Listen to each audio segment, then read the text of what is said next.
23వ తేదీ ఈ ఆదివారం ఉదయకాల ఆరాధనకి ఆసక్తిగా చేరి వచ్చిన మీ అందరికీ న్యాయాధిపతి అయిన యేసుక్రీస్తు నామములో హృదయపూర్వకమైన వందనాలు. అందరికీ వందనాలు. లైవ్లో చూస్తున్న బిడ్డల్లో కూడా ప్రత్యేకమైన వందనాలు. ప్రభు మనలందరినీ ఆశీర్వదించును గాక. ఆత్మీయంగాను ఆర్థికంగాను సమస్త విషయాల్లో దేవుడు మనందరికీ క్షేమాభివృద్ధిని కలుగజేయును గాక.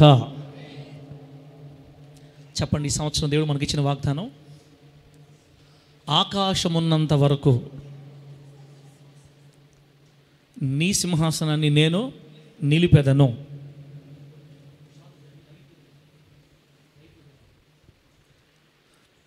మన సింహాసనాలని సదాకాలం దేవుడు స్థిరపరిచి ఆశీర్వదించి వర్ధిల్ల చేయును గాక. మిమ్మల్ని చూస్తుంటే చాలా సంతోషంగా ఉంది. సమయానికే చేరుకున్నారు మీరు. ఈరోజు దేవుని మందిరం యొక్క విలువ తెలియక, దేవుని సన్నిధి యొక్క విలువ తెలియక చాలామంది బయట నానా కష్టాలు పడుతున్నారు. చెప్పండి, ఏం పడుతున్నారు? అనండ పదమని ఏం పడుతున్నారు? నానా కష్టాలు.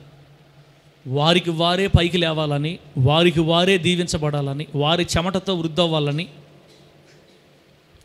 భౌతిక సంబంధమైన ఆశీర్వాదాల కొరకే పరిగెత్తి వెళ్ళిపోతున్నారు.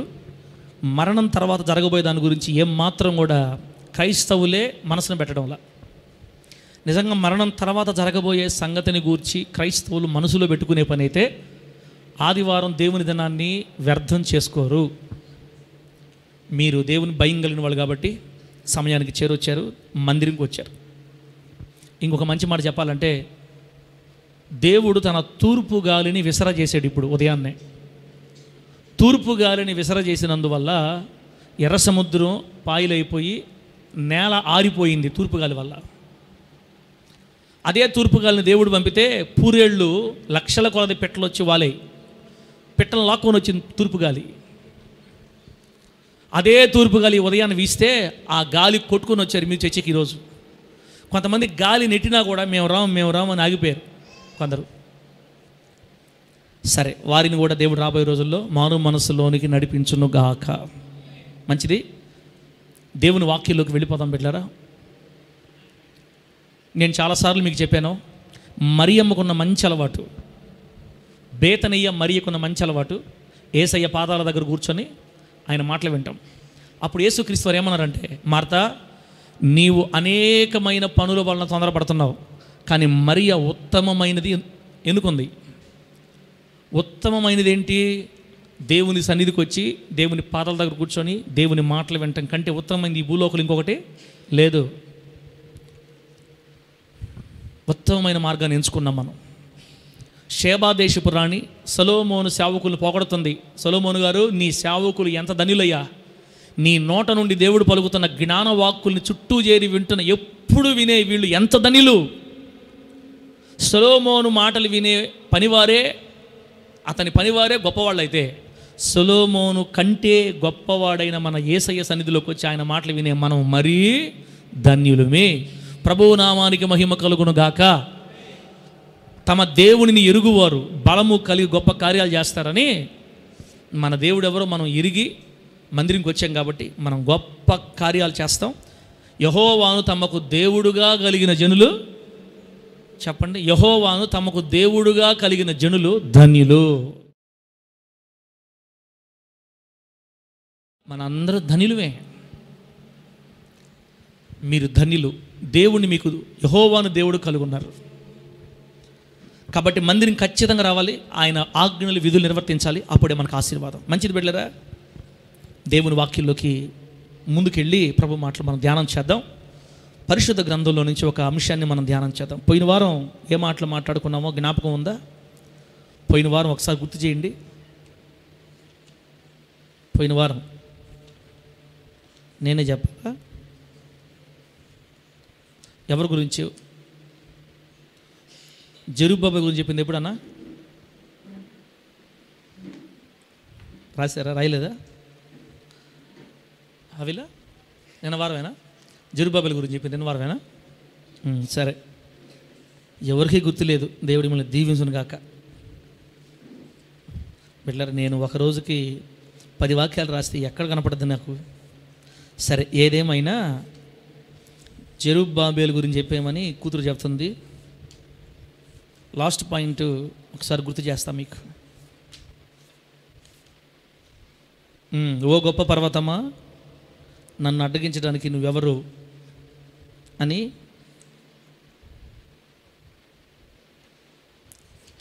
ప్రభువు నామానికే మహిమ కలుగును గాక. మోషే గారికి సొంత శక్తి మీద ఆధారపడి దెబ్బతిన్నాడని, తర్వాత దేవుడి శక్తి ద్వారా, ఆత్మ ద్వారా గొప్ప కార్యాలు చేశాడని, గిద్యోను కూడా 300 మందితో, దావీదు గారు కూడా ఒక్క రాయితో, దానియేలు గారు కళ అర్థము భావం మొత్తం చెప్పి ప్రభువు మహిమకు నిలబడ్డారని పోయిన వారం మనం నేర్చుకున్నాం.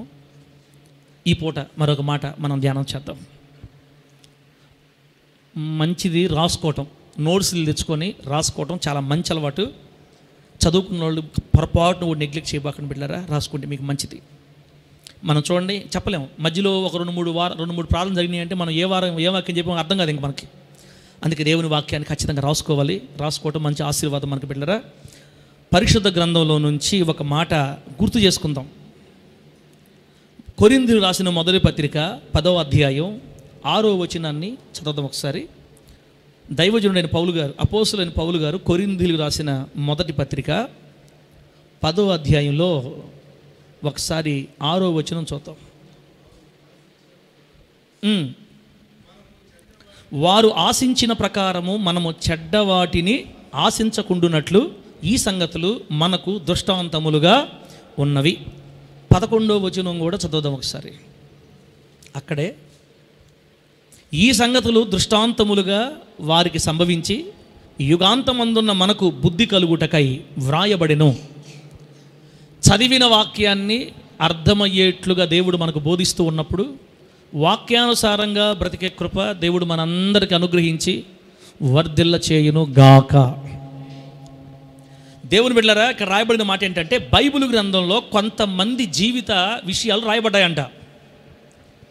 ఈ పరిశుద్ధ గ్రంథంలో కొందరి జీవితాలు లిఖించబడ్డాయి. మనం ఇంతకుముందు చెప్పుకున్నాం, అనేక మంది జీవిత విశేషాలు చెప్పుకున్నాం. ఇప్పుడు వాళ్ళ గురించే మీకు జ్ఞాపకం చేస్తున్నా. ఈ బైబిల్ గ్రంథంలో ఎందరో భక్తిపరుల జీవితాలు లిఖించబడ్డాయి, ఎందరో భక్తిహీనుల జీవిత విశేషాలు కూడా లిఖించబడ్డాయి. దేవుడు ఏమంటున్నాడంటే, ఆ రోజుల్లో వారికి దృష్టాంతాలుగా సంభవించాయి అవన్నీ.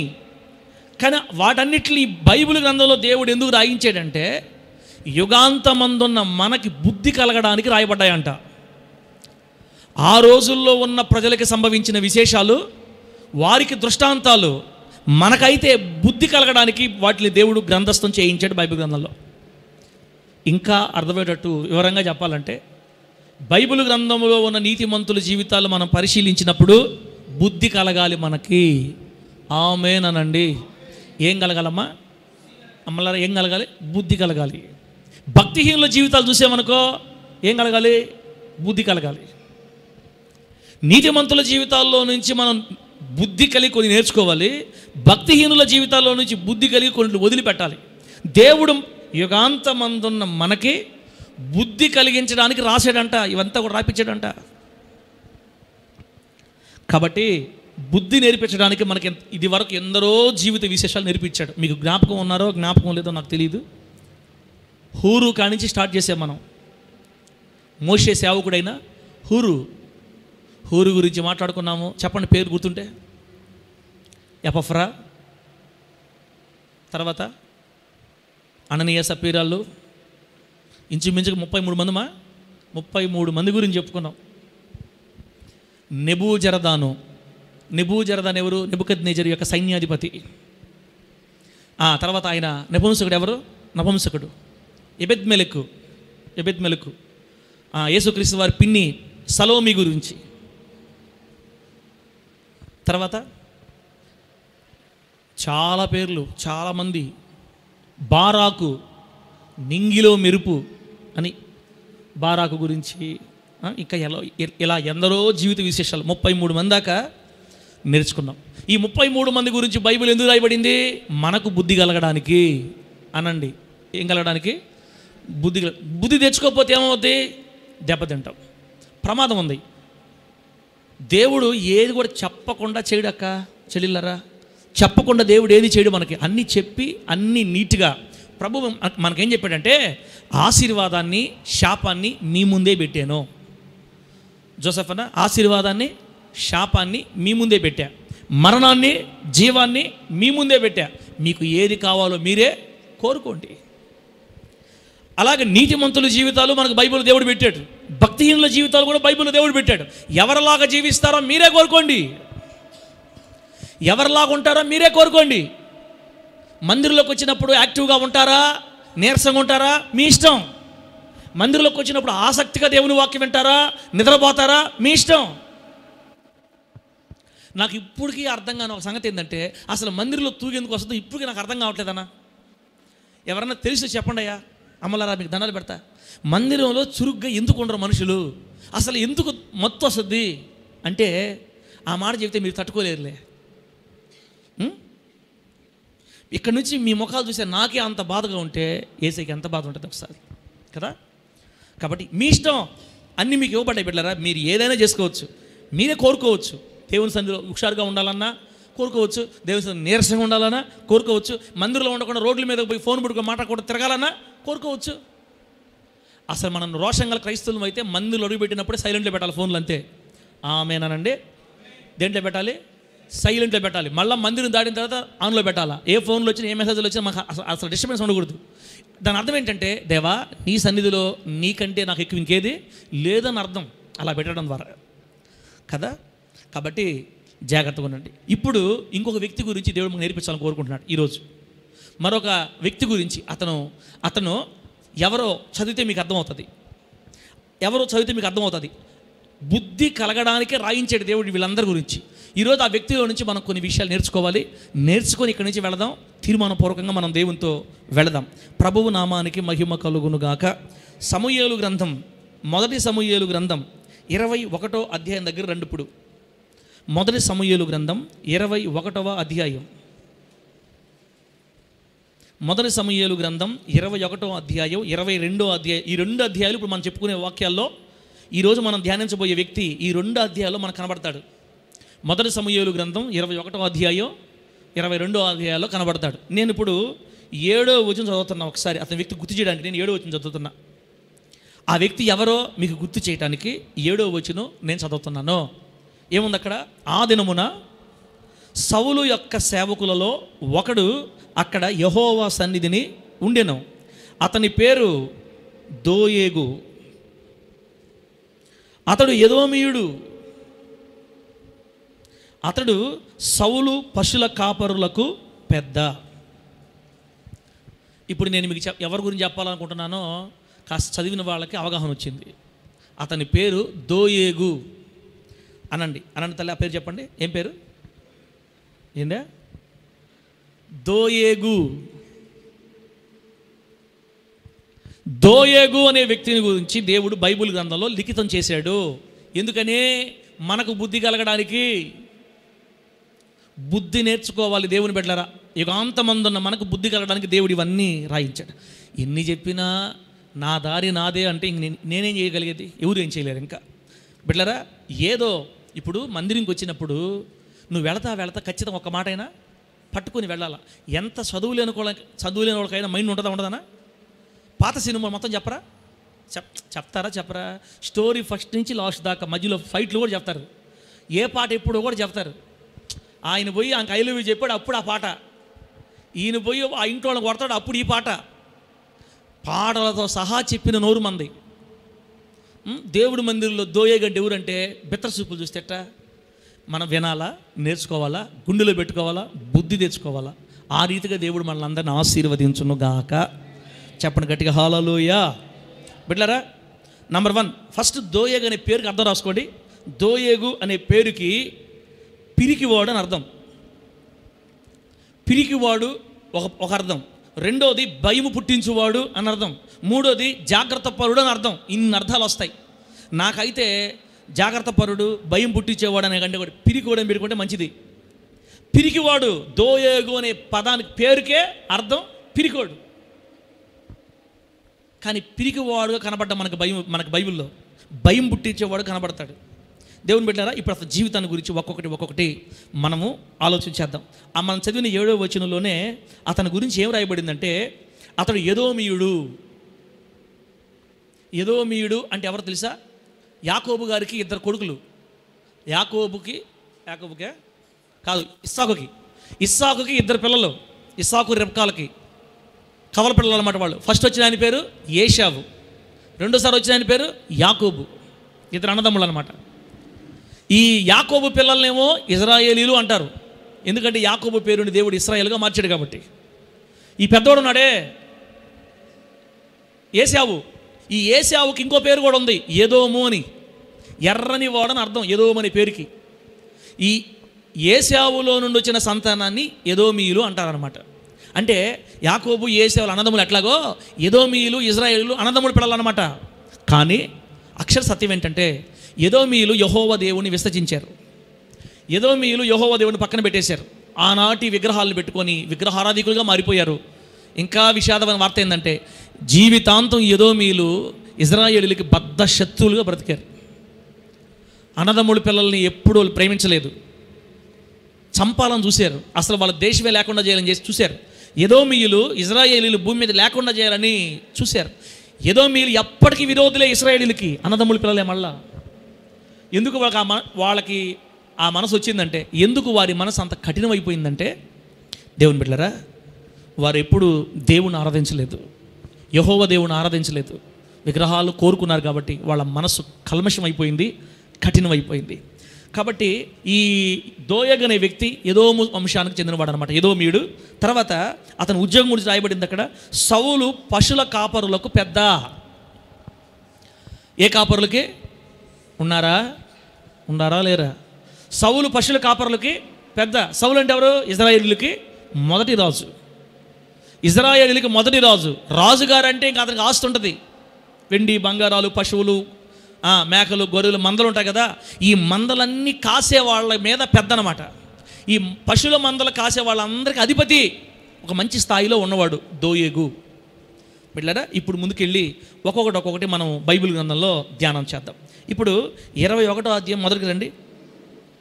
21వ అధ్యాయం మొదటికి వద్దాం. దావీదు నోబులో యాజకుడైన అహీమేలకు నొద్దకు వచ్చెను. అయితే అహీమేలకు దావీదు రాకకు భయపడి, నీవు ఒంటరిగా వచ్చితివేమని అతనిని అడుగగా. ఇక్కడ ఆగదాం, లేకపోతే ఇంకొంచెం చదువుతాం.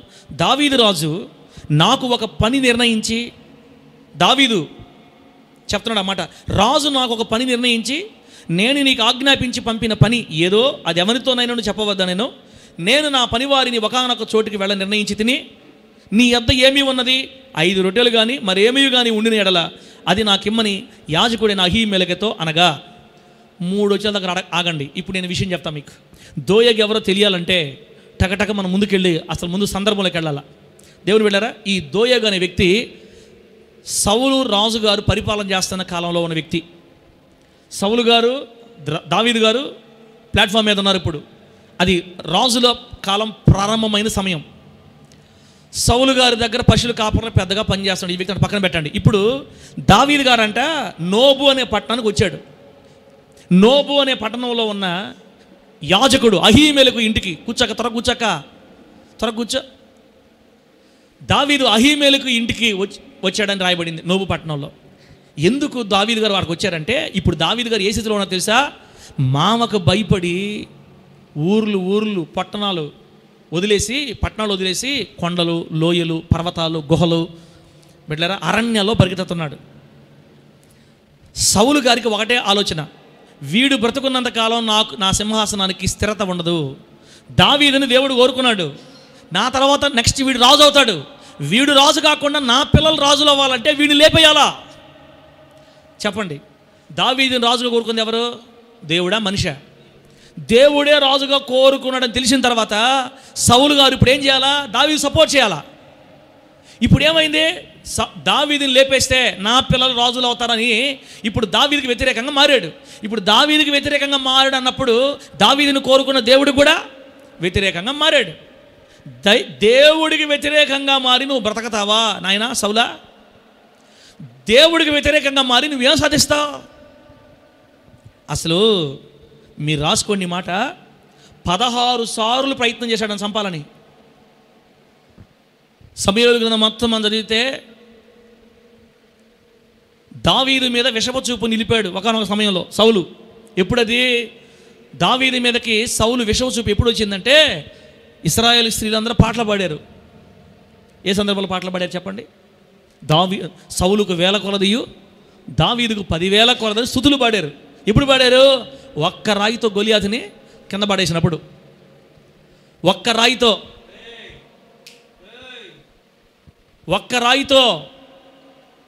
గొలియాతుని కింద పడేసినప్పుడు, అతను చంపినప్పుడు, ఇజ్రాయేలుకి జయం వచ్చినప్పుడు స్త్రీలు పాటలు పాడారు. ఎప్పుడైతే ఆ మాట విన్నాడో అది రుచించలా. నాకు 1000 వాడికి 10,000 ఏం తీసుకుంటాడు రాజ్యం తప్ప అని దావీదు మీద అసూయ స్టార్ట్ అయ్యింది. ఇక్కడ మీకు ఒక మాట చెప్తా, సంఘాలలో ఎవరైనా మంచిగా పాటలు పాడేవాళ్ళని చూసి కనుక నీ జీవితంలో అసూయ స్టార్ట్ అయితే నువ్వు దేవునికి విరోధంగా లేచేవని గుర్తుపెట్టుకో. సంఘంలో ఒక వ్యక్తి మంచిగా ప్రార్థన చేసే వ్యక్తిని చూసి నీకు అసూయ కలిగిందంటే నువ్వు దేవునికి విరోధం అని గుర్తుపెట్టుకో. సంఘంలో బాగా నడిపిస్తున్న ఒక వ్యక్తిని చూసి నీకు అసూయ కలిగిందంటే నేను దేవునికి విరోధం అని గుర్తుపెట్టుకో. సంఘంలో ఒక మంచి ఆత్మీయుడిగానో ఉన్న ఒక వ్యక్తిని చూసి నీ గుండెల్లో అసూయ కలిగిందంటే నీకు దేవునికి గ్యాప్ పెరిగిందని గుర్తుపెట్టుకో. నువ్వు దేవునికి విరోధం అని గుర్తుపెట్టుకో. ఎందుకంటే ఆ ఆత్మీయుడి పక్షాన దేవుడు ఉన్నాడు కాబట్టి, ఆ వ్యక్తికి నువ్వు వ్యతిరేకంగా మారావు కాబట్టి నువ్వు దేవునికి కూడా వ్యతిరేకంగా మారిపోయావు. ఓరికి ఆంకేసాడు ప్రార్థన పాస్టర్ గారు, ఇంకెవరు లేరు ప్రార్థన చేసేవాళ్ళు. ఆమెకే ఇయ్యాలా సలోమక్క ఇంక ప్రార్థన చేసి ఇంకెవరు లేరు నెల్లూరులో. ముతుకూరులో కూడా సింబో తనకే ఇస్తాడు ప్రార్థన, ఇంకెవరు మేము లేమా? అంతేలే, వాళ్ళు అంటే డబ్బులు బాగా ఇస్తారు కాబట్టి. ఆ బెంగళూరు నుంచి అప్పుడప్పుడు మేరకు వస్తుంది, మరి రూతొక్క వస్తుంది. ఆమె కానీ వచ్చింది ఆంకే ప్రార్థన, ఇంకెవరికి ఈడు. వాళ్ళంటే బాగా డబ్బులు పెట్టేవాళ్ళు కదా. మన పాస్టర్ గారు కూడా బాగా డబ్బుకి అలవాటు పడిపోయాడులే అని అన్నాం అనుకో, అనుకున్నాం అనుకో, నోటు తనకపోయిన మనసు అనుకున్నాం అనుకో, దేవునికి విరోధివి అయిపోతాం మనం ఖచ్చితంగా.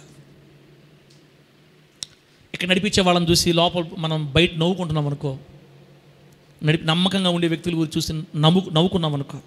నేనేమంటున్నానంటే, దేవుడు అభిషేకించి కోరుకున్న ఒక వ్యక్తిని మనం తోలనాడినా, విమర్శించినా, నవ్వుకున్నా, అసూయపడినా దేవుడు మనకి శత్రువుగా మారిపోతాడు. నువ్వు ఎంత పెద్ద రాజువైనా దేవుడు కోరుకున్న వ్యక్తి ముందు నువ్వు మౌనం అయిపోవాలి. అవసరమైతే సహకరించాలా, అవసరమైతే కలిసి ఉండాలి, అవసరమైతే కలిసి ముందుకు పోవాలి తప్ప వ్యతిరేకంగా మారావా సీటు తినిగిపోతే తర్వాత. సౌలు గారు సీటు తినిగిపోయింది ఆటోమేటిక్గా. ఇప్పుడు దావీదుని కోరుకుంది ఎవరు? దేవుడు. దావీదుని దేవుడే కోరుకున్నాడని విషయం తెలిసినా కూడా ఈ వ్యక్తిని చంపాలేను, నా పిల్లలు రాజులు అవ్వాలంటే వీడు ఒరే దేవుడు కోరుకున్నాడరా. 16 సార్లు ఈట విసిరాడంట. ఏం విసిరాడు? ఈటే. అసలు బెన్యామీనీలు కనుక ఈట విసిరాడు అనుకో, బైబిల్లో ఈ మాట రాయబడి ఉంది. అమ్మలారా, వాళ్ళెవరో ఈటలు విసిరితే ఈ ఉదయాన్ని మమ్మల్ని చంపుతాం దేనికి నాయనా నువ్వు అన్నట్టు మీరు చూస్తున్నారు. బైబిల్ ఏముందో తెలుసా? ఒక వ్యక్తి తల మీద వేపకాయ పెట్టి, వేపకాయ ఎంత ఉంటుంది? ఇంతది. తల మీద వేపకాయ పెట్టి బెన్యామీనుడికి ఈటుగా ఇస్తే ఎడం చేత వేస్తారంటాడు, కుడి చేత కాదంటే వాళ్ళు వేసేది ఏది?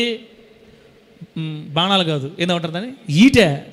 ఎడం చేత వాడంగల వాళ్ళు మొత్తం ఎడం చేత కానీ విసిరితే ఆ ఈట నేరుగా తల మీద ఉన్న వేపకాయని కొట్టుకుని వెళ్తుంది. గురి తప్పరంట అసలు. పవర్ఫుల్ యుద్ధ విద్యలు ఆరుతేరిన వాళ్ళు బెన్యామీనీలు. మన సౌలు గారు కూడా బెన్యామీనుడే. ఈట ఎన్నోసార్లు విసిరాడు. లెక్క ప్రకారం చెప్పాలంటే గుండెలో నుంచి గోడలో దూసుకుపోవాలా. కానీ దావీదు పక్షాన ఉన్నది ఎవరు చెప్పండి? దేవుడు దావీదుని అనేక మార్లు సౌలు చేతుల్లోంచి తప్పించేశాడు. దేవుడికి స్తోత్రం కలుగును గాక. ఒకవేళ నువ్వు అసూయపడే వ్యక్తి పక్షాన దేవుడు కనుక ఉంటే అతన్ని దేవుడు తప్పిస్తాడు, మనం అణిగిపోతాం కిందకి. అందుకని చర్చీల్లో అసూయలు ఉండకూడదు. వాళ్ళకే పాటలు ఇస్తున్నారు, వాళ్ళే కనపడ్డారు, వీళ్ళే పోయారు, వాళ్ళే వచ్చారు, వీళ్ళే ఎక్కువైపోయారు, వాళ్ళే అన్నావా అసలు నువ్వు కనపడం ఇంకా లెక్కలో. ఎందుకంటే వాళ్ళ పక్షాన దేవుడు ఉన్నాడు కాబట్టి.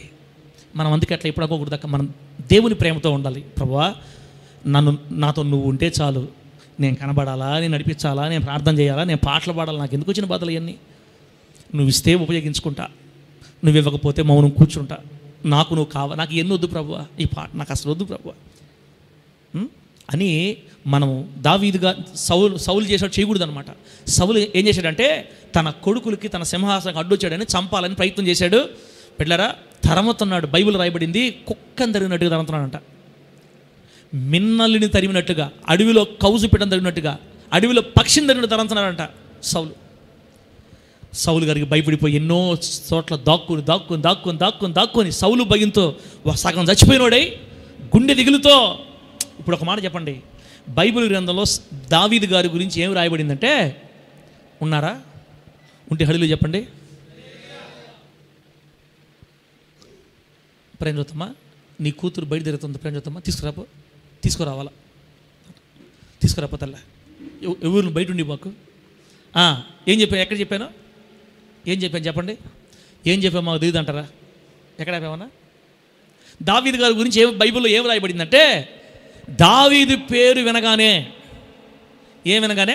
దావీదు పేరు వినగానే సింహపు గుండె కలిగిన వారు సైతం దిగులు పడతారంటన్నా. అబ్బా, దావీదు పేరు వింటే సింహపు గుండె కలిగినటువంటి వీరులు సైతం దిగులు పడతారంట. ఎందుకంటే దావీదు గారు యుద్ధ విద్యలలో ఆరితేరిపోయాడు. గొల్లియాతుతో యుద్ధానికి పోయినప్పుడు దావీదుకి ఏం చేత కాదు, కత్తి పట్టుకోవడం కూడా చేత కాదు. సౌలు గారు కత్తి అన్నీ పడితే ఓగలాడుతున్నాయి, నా వల్ల కాదు యజమానుడా, నా వల్ల కాదు, తీసేయి నాకు రాయి చాలని చెప్పాడు. అప్పుడు ఎప్పుడైతే గొల్లియాతును చంపాడో సౌలు గారు సైన్యంలో జాబ్ ఇచ్చాడు అనమాట. సౌలు గారి ఆయుధములు మోయివాడయ్యాడు. సౌలు గారి ఆయుధములు ఎప్పటి నుంచి మోయివాడయ్యాడో యుద్ధ విద్యలు అభ్యాసం చేశాడు బాగా. ఇప్పుడు ఏ రేంజ్ చేరిపోయాడంటే దావీదు పేరు చెబితే ఫిలిస్తీన్లు గుండెలు వణికిపోతాయి అంతే. ఒరే నాయనా, వచ్చింది ఎవరు? దావీదా, మనం అయిపోయింది. అసలు బైబిల్లో ఉంది, ఈ దావీదు సైన్యం మధ్యలో ఎప్పుడు ఉండడంట. ఇప్పుడు మన ఈ రాజకీయ నాయకులు చుట్టూ గన్నులు పట్టుకున్న వాళ్ళ మధ్యలో, బౌన్సర్ల మధ్యలో ఉంటాడు ఇప్పుడు. ఎందుకంటే ఎక్కడ పొడి చేస్తారు, ఏం చేసేస్తారని మనోళ్ళు బౌన్సర్లు పెట్టుకొని ఈ గన్ మ్యాన్లు పెట్టుకొని తిరుగుతుంటారు. దావీదు గారు అట కాదు, సైన్యమేమో ఒక దగ్గర, ఈయనేమో ఒక్కడే ఒక దగ్గర ఉంటాడు. అసలు దావీదు గారు ఏ గుహలో ఉన్నాడు ఎవరికి తెలియదు, ఎప్పుడు వచ్చి పైన పడతాడో తెలియదు. అసలు ఆయన ప్లాన్ లేస్తే, యుద్ధం స్కెచ్ చేస్తే బైబిల్ రాయబడింది, దావీదు పోయిన చోట్ల నెల్లా యెహోవా అతనికి తోడై ఉండి ప్రతి యుద్ధములో దావీదు గారిదే జయం. చప్పలు కొట్టండి గట్టిగా. ప్రభువు నామానికి మహిమ కలుగును గాక. దోయ గురించి చెప్పాలనుకుని దావీదు గారి దగ్గర ఆగిపోయాం మనం. ఏం చేద్దాం? దోయ గురించి చెప్పేస్తే మీకు అర్థమైపోయింది ఎందుకు దేవుడు దావీదు గురించి మాట్లాడక్కడ. సరే, ముందుకెళ్దాం. దావీదు గారు ఇప్పుడు ఏ స్థాయిలో ఉన్నాడంటే సింహపు గుండె కలిగిన వారు కూడా దిగులు పడిపోతున్నారు. ఇప్పుడు సౌల్ని వేసేయాలంటే దావీదు కష్టమా సులభమా? కష్టమా? ఇప్పుడు సింహపు గుండె కలిగిన వాడు కూడా దిగులు పడిపోయేంత పరాక్రమశాలిగా మారిపోయాడు. సౌలు ఎంత ధైర్యం గలవాడో తెలుసా? సౌలు ధైర్యం చెప్తా మీకు. సౌలు ఎంత ధైర్యం గలవాడు అంటే గొల్లియాతును చూడగానే బీపీ పెరిగిపోయింది. గుడారంలో కూర్చొని బయటికి కూడా రాకుండా అయిపోయి ఈ దెబ్బతో అవుట్, ఇజ్రాయెల్ మొత్తం ఓడిపోతారని గడగడ వణికిపోయి బయటకు కూడా రావడానికి బైబిల్ చెప్పింది ఇజ్రాయేలీలు బహుభీతులైరి అని రాయబడింది బైబిల్లో. రాజుతో పాటు సైనికులందరూ గడగడగా బట్టలని తడిచిపోతున్న యేసునామలో. ఇంకా ఏం లేదు, శక్తి లేదు, బలం లేదు. రాజు సైతం దిగులు పడిపోతుంటే కర్ర చేత పట్టుకొని వచ్చాడు, గొర్రెలు మేపుకునేవాడు. ఆ సౌండ్ వినడంతే, నన్ను పంపు రాజా, నేను లేపేస్తాను వాడిని. సౌలుకి దావీదు గారికి డెడ్ ఆపోజిట్. రాజు మీకు దేవుడు రాజుగా ఏర్పరిచిన వాడు ఎక్కడే ఉండాలి చూడండి, ఎక్కడ ఉంటాడు చూడండి అంటే మన సౌలు గారు ఏమన్నా తెలుసా?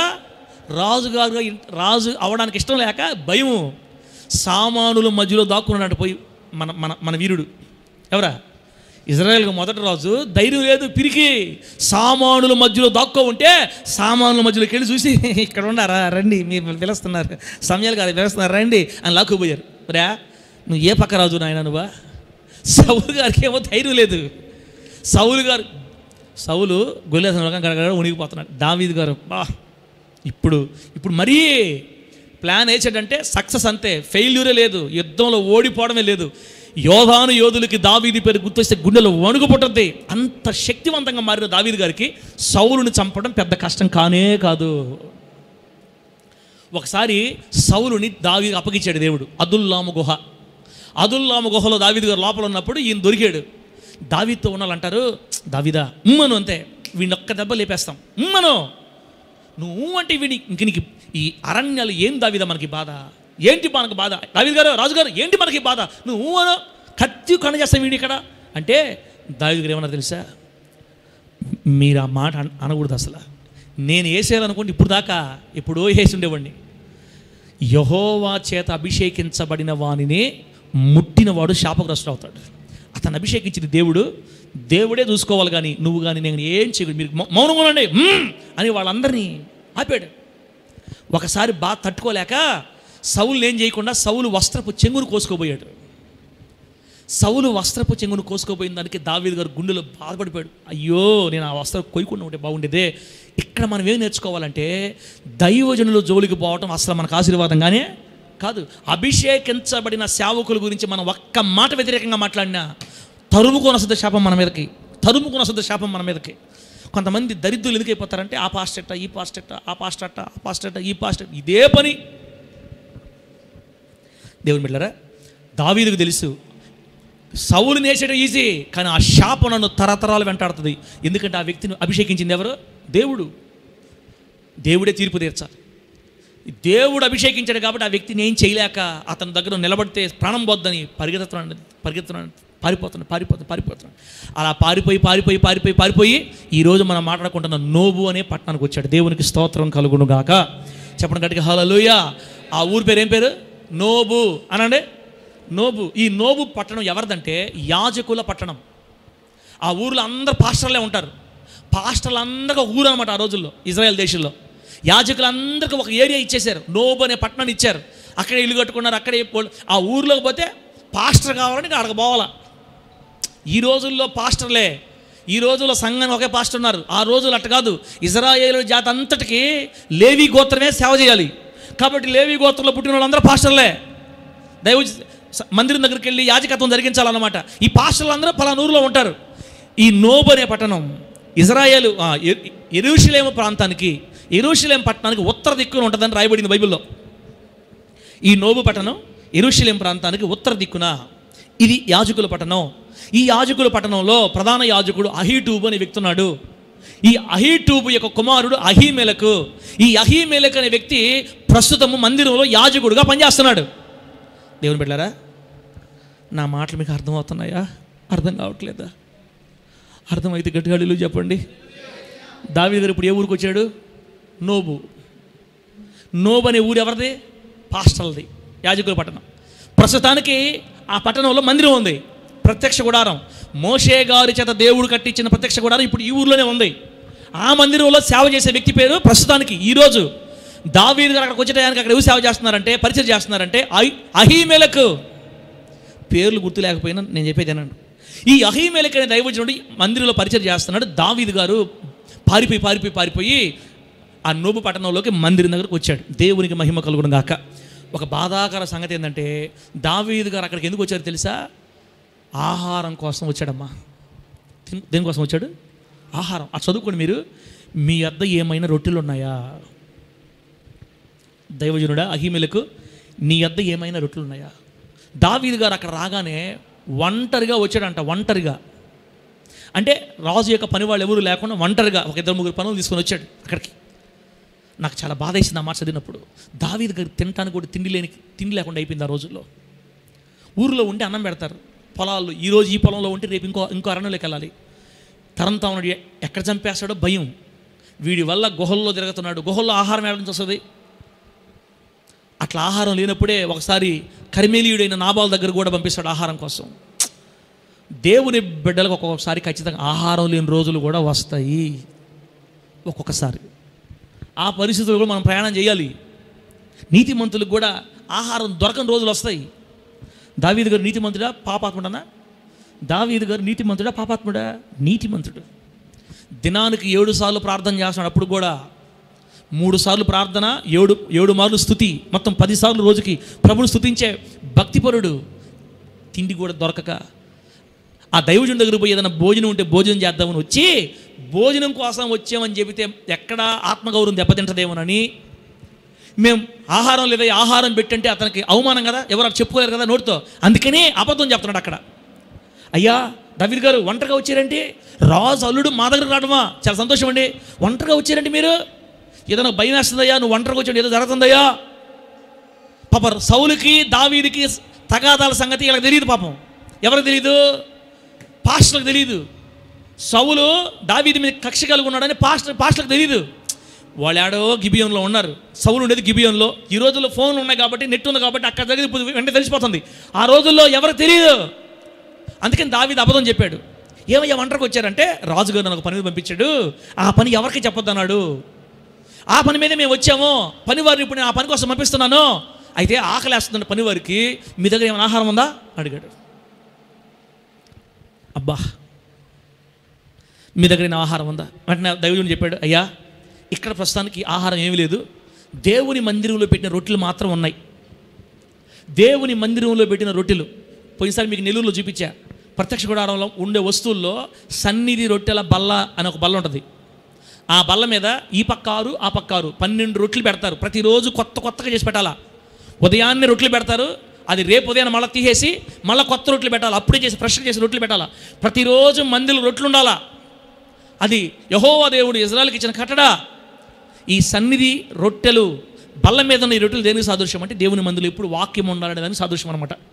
సరే ఆ 12 రొట్టెలే ఉన్నాయ్యా, అవి కూడా మీరు తినకూడదు, అది యాజకులే తినాలి. అవి తినాలన్నా కూడా స్త్రీలకు దూరంగా ఉంటేనే తినాలి, స్త్రీలకు దూరంగా ఉంటేనే తినాలి. ఇంకా తప్ప మా దగ్గర ఏం లేదండి దావీదు గారు అంటే, అయ్యా పాస్టర్ గారు మేము బయలుదేరి వచ్చిన కాడ నుంచి 3 రోజులైంది, 3 రోజులు మాకు స్త్రీలు దూరంగానే ఉన్నారు. మేము రాజు పనిని బట్టి వచ్చాం కాబట్టి మా స్థితి ఒకవేళ అపవిత్రమైన మేము పవిత్రమే, మీరు ఆ రొట్టెలు ఇస్తే పని వాళ్ళకి పెట్టి పంపిస్తాను నేను అని కాస్త బలవంతంగా కాస్త ఎక్కువగా అడగడం వల్ల ఇక ఆయన ఏం చేయలేక ఆ రొట్టెల్ని ఆహారంగా ఇచ్చాడు. దావీదు గారు అక్కడే కూర్చొని భోంచేశాడంట. దేవునికి మహిమ కలుగును గాక. చెప్పడం గట్టిగా హల్లెలూయా. దైవజను రాజు గారికి భోజనం లేకపోతే ఒక మందిరం దగ్గరికి వెళ్ళి ఆహారం తిన్నాడండి. ఆహారం తిని ఆ తర్వాత పాస్టర్ని అడుగుతున్నాడు అహీమెలకు, ఇక్కడ నీ దగ్గర ఏమైనా కత్తి ఏమైనా ఉందా, యుద్ధానికి వాడే కత్తి ఏమైనా ఉందా అని అడిగాడు. ఎందుకు అడిగాడు? మొత్తం మీద కత్తి ఏమన్నా ఉందా అంటే వెంటనే ఆ పాస్టర్ చెప్తున్నారు, ఒక కత్తి ఉందండి దావీదు గారు, ఆ కత్తి నువ్వు వాడిందే. ఆ రోజు నువ్వు ఏలాలోయలో గొలియాతును చంపావు కదా, గొలియాతు కత్తి తీసి గొలియాతు తల నరకావు కదా, అదే కత్తిని సౌలు గారు బట్టతో చుట్టి నా దగ్గర పెట్టమని చెప్పాడు. ఆ కత్తి ఇప్పుడు ఇక్కడే ఉంది, ఆ కత్తి తప్ప ఇంకే కత్తి లేదయ్యా. దావీదు అన్నాడు, అబ్బా ఆ కత్తి అయితే ఇంకా ఆ కత్తికి సాడిన కత్తి ఇంకొకటి లేదు, ఆ కత్తి నాకు ఇచ్చేయి అని ఆ ఎఫోదు వెనక ఉన్నటువంటి ఆ బట్ట చుట్టిన గొలియాతు కత్తిని దావీదుకి ఇస్తే, దావీదు గారు ఆ కత్తిని తీసుకొని వెంట అక్కడి నుంచి బయలుదేరి వెళ్ళిపోయాడు అనమాట. ఇది అక్కడ జరిగిన సందర్భం. దేవుని నామానికి మహిమ కలుగును గాక. చెప్పండి గట్టిగా హల్లెలూయా. ఇప్పుడు ఒక మాటనండి, ఈ దావీదు గారు అక్కడికి వచ్చిన సంగతి, అహీమెలుగుతో మాట్లాడిన సంగతి, భోజనం చేసిన సంగతి, కత్తి తీసుకున్న సంగతి, ఇదంతా ఆ మందిరం దగ్గర ఉన్న ఒక వ్యక్తి గమనిస్తూ ఉన్నాడు. ఇదంతా చూస్తున్నాడు ఆ వ్యక్తి. ఆ వ్యక్తి పేరే ఈరోజు మన మాట్లాడుకునేటువంటి దోయేగు అనే వ్యక్తి. చర్చిలో ఏం పని తనకి? చర్చి దగ్గర ఇతను సౌలు పశువుల కాపర్లకు పెద్ద, సౌలు పశువుల కాపర్ల దగ్గర అక్కడ ఉండాలి, ఇక్కడికి ఎందుకు వచ్చాడు? ఏదో మొత్తం మీద ఇతను కూడా దేవుని బిడ్డలాగా నటిస్తున్నాడు అనమాట. నాకు కూడా దేవుడు కావాలి. ఏదో మీరుకి దేవుడితో ఏం పని? ఏదో మీరుకి దేవునితో ఏం పని? అక్కడికి ఎందుకు వచ్చాడు? అసలు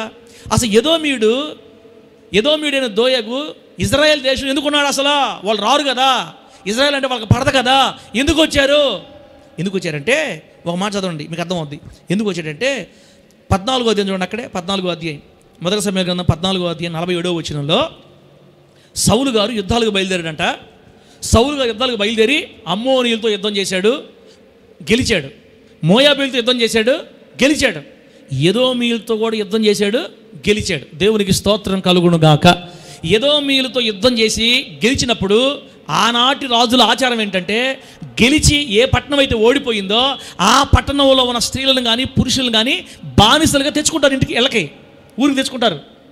వాళ్ళని తెచ్చుకొని ఇంట్లో పనులు చేయించుకుంటారు, లేదా వాళ్ళకి కొన్ని పనులు నిర్ణయించి వెట్టివారిగా బానిసలుగా మార్చుకుంటారు అన్నమాట. అలా ఎదోము దేశం మీద యుద్ధంలో జయించినప్పుడు సౌలు గారు పట్టుకొచ్చిన బానిసలలో ఒక బానిస ఈరోజు మనం మాట్లాడుకుంటున్నటువంటి దోయేగు. ఇంతవరకు అర్థమైతే గట్టిగా హల్లెలూయా చెప్పండి. చెప్పండి గట్టిగా హల్లెలూయా. చెప్పమంటారా ఆపేయమంటారా? మీరు ఎడ చూస్తున్నారంటే ఏం చెప్తున్నాడు అసలు అర్థం కావట్లా. ఇప్పుడు దాకా అసలు దోయేగు దగ్గరికి ఇప్పటికే రాలా. ఇంక దోయేగు దగ్గరికి ఎప్పుడు వస్తాడు? ఎప్పుడు వస్తే మీకు ఎందుకు ఏనన్న మర్యాదగా? బైబిల్లో ఉన్న చరిత్ర మీకు తెలియాలి కదా. అసలు పేరు ఎప్పుడైనా విన్నాం మనం? దోయేగు అని పేద ఇప్పుడు దాకా ఇప్పుడు విన్నామా? 13 సంవత్సరాల సేవ రాలా, మనకు సందర్భం రాలా. ఇప్పుడు దేవుడు తీసుకొని వచ్చాడు. మీరా రోజుకి 2 సార్లు బైబిల్ చదువుతారు. మీరు 2 సార్లు బైబిల్ అని చేస్తారు. మీరు బైబిల్ చదవడంలో మీరు దిట్ట. జోసఫనా మామూలు చదవట్లే మీరు బైబిల్. ఇంక మీకు మనకేం తెలుస్తుంది? దేవుడు తెలియజేసినప్పుడైనా వినాలా. సిమోను ఏం పేరు అప్పుడు మనం చెప్పాను, ఏం పేరు? నన్ను ఎందుకు అడగతావు సార్ నువ్వు? దోయేగు. ఏ పని మీద వచ్చాడో తెలియదు కానీ మొత్తం మీద ఇతను ఎవరు? ఎదోమీయుడు. ఇక్కడికి ఎందుకు వచ్చాడు? ఈ దేశానికి సౌలు గారు బానిసగా పట్టుకొచ్చాడు. ఇంట్లో పని చేయించాడో పొలంలో పని చెప్పి తెలియదు కానీ మొత్తం మీద రోజు రోజుకి నెలకి సంవత్సరం బాగా పనిచేసి సౌలు గారి దగ్గర నమ్మకత్వాన్ని సంపాదించుకున్నాడు. దేవునికి స్తోత్రం కలుగును గాక. నమ్మకముగా పనిచేశాడు కాబట్టి సౌలు గారు ఈ వ్యక్తికి ప్రమోషన్ ఇచ్చాడు. పనిలో ప్రమోషన్. ఇప్పుడు ప్రమోషన్ ఎక్కడికి వచ్చిందంటే సౌలు యొక్క పశువుల కాపరులందరికీ మేనేజర్గా మారాడు. మంచిదే, మంచి స్థానానికి వచ్చాడు. కానీ ఇతను ఎదోమీయుడు. గుర్తుపెట్టుకోండి, ఎదోమీయులకి ఎప్పుడు ఇజ్రాయెల్ మీద ప్రేమ ఉండదు. నేడున్నటువంటి హమాస్ వాళ్ళకి, హమాస్ పాలస్తీనా వాళ్ళు ఇప్పుడు హమాస్ గాజాలో ఉన్నారు కదా, మనం యుద్ధం చేశారు, ఇజ్రాయెల్తో యుద్ధం చేశారు కదా, రాకెట్లు బాంబులు వేశారు. వీళ్ళకి చచ్చిపోయే వరకు ఇజ్రాయెల్ మీద ప్రేమ రాదు. వాళ్ళు పుట్టడమే కక్షతో పుడతారు అంతే. వాళ్ళకి ఉగ్గు పాలతో పోస్తారు. ఇజ్రాయెల్ దేశం భూమి మీద ఉన్నంత వరకు మనకు మనుగడ ఉండదు. వాళ్ళని లేపేయాలి. మీరు ఎంత మందిని చంపితే అంత గొప్ప. మీరు అల్లా దృష్టిలో మీరు అంత గొప్ప. మామూలుగా చంపకూడదు వాళ్ళని. పాశవికంగా చంపాలా. ఎంత పాశవికంగా చంపితే అల్లా దగ్గర మనకు అంత గిఫ్ట్ ఉంటాయని వాళ్ళకి ఉగ్గు పాలతో పోస్తారు. వాళ్ళకి నడి రోడ్డు మీద అది రానిలేదు. నేను సపరేట్ ఛానల్ చూస్తుంటే వాళ్ళు యూట్యూబ్లో వాళ్ళు టెలిగ్రామ్ ఛానల్లో పెట్టారన్నమాట ఒక వీడియో. నేను చూసేదాన్ని. అది బయట రానిలేదు. అక్కడ ఆ దేశంలో ఉన్న ఒక వ్యక్తి ఆ వీడియోలు తీసి టెలిగ్రామ్లో పెట్టాడనమాట. ఒక ఆడపిల్లని, అంటే 25-23 సంవత్సరాలు ఉండే మంచి యవనస్తున్న ఆడపిల్లని నడి రోడ్డు మీద భయంకరంగా చెరిపి, పట్టపగలే భయంకరంగా చెరిపి ఆ అమ్మాయి కాళ్ళు చేతులు అట్టే పట్టుకొని కిరోసిన్ పోశారు. ఇజ్రాయేలు ఆడపిల్ల మీద అట్టే చెరిపి కిరోసిన్ పోసి వెలిగించారు అంతే. బిడ్డరా, కాళ్ళు దగ్గర నుంచి ఇక్కడ దాకా మొత్తం కాలిపోయింది. అమ్మాయి ముఖం కూడా మొత్తం కాలిపోయింది. బూడిదిగా అంటే నల్లగా మారిపోయిన ఆ దేహాన్ని అట్టే వదిలేసి వెళ్ళిపోయారన్నమాట. అట్లా చంపాలరా మనము. అట్లా చంపితే మనకు అల్లా దగ్గర మంచి గిఫ్ట్ అని బోధిస్తారు వాళ్ళకి చిన్నప్పటి నుంచి. మనిషి అన్నవాడు ఎవడైనా అట్లా ఉంటాడా? క్రూరం, నీచత్వం, మహాభయంకరమైన క్రౌర్యం. అందుకే బైబిల్లో గాజా గురించి దేవుడు ఏం చెప్పాడంటే, గాజా నీవు పాడైపోతావు, నీవు నిర్జన భూమి అయిపోతావు అని చెప్పాడు బైబిల్లో. సేమ్ అదే నెరవేరుతుంది. ఇప్పుడు గాజా మనం పట్టణం వీడియోలు కానీ చూస్తే, ఫోటోలు చూస్తే ఊరు ప్రాంతం భవనాలు శిథిలమైపోయి సమాధులు దెబ్బైపోయింది అంతే. వాళ్ళు 1200 మందిని చంపితే ఇజ్రాయెల్ వేసిన బాంబులకి వేల మంది, ఇంచుమించు 1,00,000 దాటింది మృతుల సంఖ్య. ఇజ్రాయెల్ ఎవరు జోలికి బారన్నా, వాళ్ళ పనులు చూసుకుంటారు. పొర్రపాటున వాళ్ళ జోలికి వచ్చారా ఇంకొదలరు పూర్తిగా. మనకి యేసు ప్రభు ప్రేమ దయ ఈ శంప మీద కొడితే ఈ శంప మీద అని మనం యేసు ప్రభు ప్రేమ పొందుకుని మనం ఎట్లుంటాం క్రైస్తవులు. ఇజ్రాయెల్ అట కాదు. పంటికి పన్ను కంటికి కన్ను. ఒకడు జోలికి బాబాకు, నీ జోలికి వస్తే నేను చూసుకుంటా. ఏసై ఇప్పుడు దాకా ఇప్పుడు కూడా వాళ్ళు అదే సిస్టంలో ఉంటారనమాట. వాళ్ళ జోలికి పోయిందాక ఎవరి జోలికి రారు. ఇంకా ఆ తర్వాత వాళ్ళు స్టార్ట్ చేశారంటే సమాధులు దెబ్బంతే, సమాధులు దెబ్బ. నేను ఈ మాట ఎందుకు చెప్పానంటే, ఎదోమీయులకి ఇజ్రాయేల్ మీద ప్రేమ ఉండదు అసలు, పూర్తిగా కక్ష. కానీ సౌలు రాజు దగ్గర పశువుల కాపర్లకి పెద్దగా ఉన్న గుండెల్లో వీడికి ఇజ్రాయేల్ అంటే కోపం. మా దేశాన్ని జయించి మమ్మల్ని బానిసలుగా పట్టుకొస్తారా, ఏ నాటికైనా అవకాశం దొరికితే నా కక్ష తీర్చుకోవాలని లోపల కక్షని పెంచుకుంటాడు. కానీ పైకి మాత్రం బాగా కనపడుతున్నాడు. సరే, ఇతను ఆ పాస్టర్ గారి దగ్గర మందిరం దగ్గర ఉండి ఇదంతా చూశాడు. దావీదు చేసింది ఇదంతా చూశాడు. దావీదు అక్కడి నుంచి వెళ్ళిపోయాడు. అయితే బైబిల్లో ఒక మాట రాయబడింది. ఏంటంటే బిడ్డ 22 అధ్యాయం చూడండి ఒకసారి. 22 అధ్యాయం చూడండి. చివరిలో 22 చివరిలోకి వెళ్దాం. 20 వచ్చిన చూడండి, 22:20. అయితే అహీటూబు కుమారుడైన అహీమెలకు కుమారులలో అబ్యాతారు అను ఒకడు తప్పించుకొని పారిపోయి దావీదు నద్దకు వచ్చి సౌలు యెహోవా యాజకులను చంపించిన సంగతి దావీదును తెలియజేయగా దావీదు, ఇగో చూడండి, ఆ దినమున ఎదోమీయుడైన దోయేగు అక్కడ ఉన్నందున వాడు సౌలుకు నిశ్చయముగా సంగతి తెలుపునని నేను అనుకుంటేనే నీ తండ్రి ఇంటి వారికి అందరికీ మరణం రప్పించుటకు నేను కారకుండా అయితేనే కదా అని బాధపడుతున్నాడు దావీదు గారు. అక్కడ ఒక చిన్న భయంకరం బాధ సంగతి జరిగింది. దావీదు గారు ఏమంటారంటే, అబ్బాయి నేను ఆ రోజు అహీమెలకి దగ్గరికి మందిరంకి వచ్చినప్పుడు అక్కడ నేను వీడిని చూసా, సౌలుని, దోయగుని. నేను అప్పుడే అనుకున్నా వీడి వెళ్ళి నా విషయం అక్కడ చెప్తాడేమో అనుకున్నాను. నేను అనుకున్నట్టుగానే వెళ్ళి సౌలు చెప్పేశాడు ఈ సంగతి అని అక్కడ బాధపడుతున్నాడు. అంటే దోయగు మనసులో ఇజ్రాయెల్ మీద ప్రేమ లేదు, ఇజ్రాయెల్ అంటే కక్ష కుట్ర ఉంది. సార్ ఈరోజు దోయగు గురించి చెప్పావు నువ్వు, మరి ఇప్పుడు దాకా మాకు ఏం చెప్పాలా, ఇప్పుడు దాకా మేము ఏం అర్థం చేసుకోవాలి అంటే, దేవుని బిడ్డలారా, దోయగు మంచివాడు కాదు కానీ దుర్మార్గుడు అని రాసుకోండి మీరు. దుర్మార్గుడైన దోయగు, దుర్మార్గుడు అండి. మనకు బుద్ధి కలిగించడానికి ఈ దుర్మార్గుడు గురించి బైబిల్ రాయించాడు దేవుడు. యుగాంతమందున్న మనకు బుద్ధి కలగడానికి దుర్మార్గుడి గురించి కూడా బైబిల్లో గ్రంథస్థం చేయించాడు దేవుడు. ఇతనిలాగా మీరు ఉండొద్దు, ఇతని వలె మీరు బ్రతకొద్దు, ఇతని వలె మీ జీవితాలు ఉండకూడదు, దోయోగులాగా మీ బ్రతుకులు ఉండకూడదు, మార్చుకోవాలి మీ జీవితాలని మనకు బుద్ధి కలగడానికి ఈ దోయగు గురించి దేవుడు బైబిల్లో రాయించాడు. ఇప్పుడు ఏంటో నేర్చుకుందాం. ఒకసారి అందరు గట్టిగా హల్లెలూయా చెప్పండి. చెప్పండి గట్టిగా హల్లెలూయా.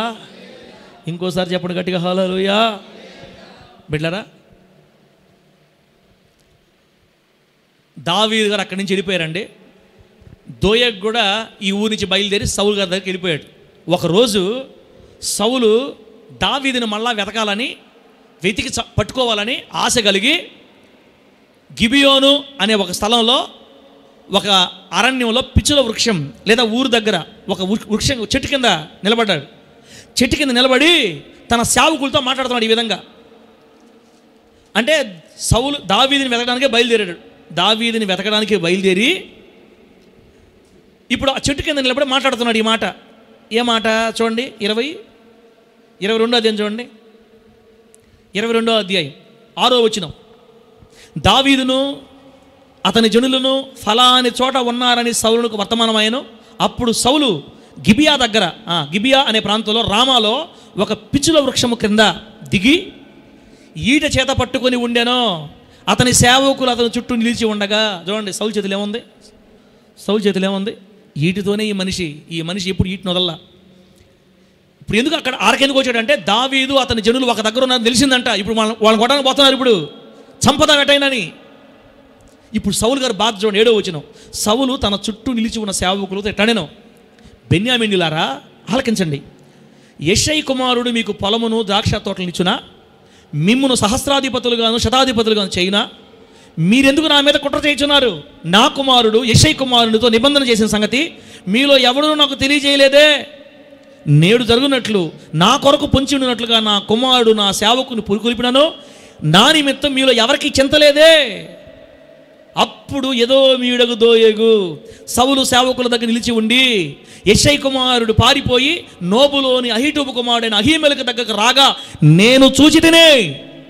అహీమెలకు అతని పక్షముగా యెహోవా యొద్ద విచారణ చేసి ఆహారమును ఫిలిష్తీయుడైన గొలియాతు ఖడ్గమును అతనికి ఇచ్చానని చెప్పగా అయిపోయింది. అక్కడికి అయిపోయింది. ఇంకా ఇప్పుడు నా సైడ్ చూడండి, మీరు హిందీ అన్నట్టు అంటున్నారు. తుమ్నే బోల్ క్యా కర్తే తు అచ్చా హై అన్నట్టు మీరు చూస్తాను. మీకేం అర్థం కావట్లా నేను చెప్పే మాటలు. మీకు అర్థం కాకపోతే నేను కూడా ఏం చేయలేను. మీకు అర్థమయ్యేటట్టు చెప్పాలంటే శతప్రయత్నాలు చేస్తున్నా, అర్థమవుతుందో లేదో ఇంక మీకే తెలియాలా. మైండ్ ఎక్కడుంటే అర్థం అవుతుంది, మైండ్ ఇక్కడ లేకపోతే అర్థం కాదు. ఒకసారి అందరు గట్టిగా హల్లెలూయా చెప్పండి గట్టిగా హల్లెలూయా.